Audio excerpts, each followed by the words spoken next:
অনশনরত সপ্তম জনপ্রতিনিধি অনির্বাণ সাহা, তাকে হাসপাতালে নিয়ে যাওয়া হয় শারীরিক অবস্থার অবনতি ঘটার ফলে আজিকর মেডিকেল হাসপাতালে। আর একমাত্র মহিলা অনশনকারী, যার নাম ছিল মিতা সরকার, তাকেও হাসপাতালে নিয়ে যাওয়া হবে। তোমার আমার সকলেরই একটাই পছন্দ, মাদার্স চয়েস।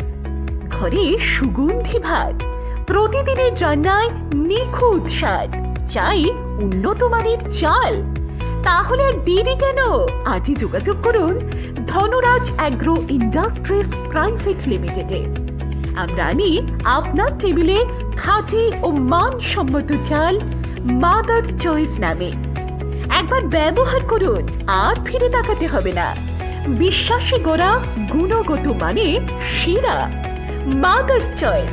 মা যেমন চান, চাল তেমনই। যোগাযোগের জন্য এখনই কল করুন 8509752023 এই নম্বরে। মাদার্স চয়েস শুধুই সেরা নয়, সবার প্রথম পছন্দ।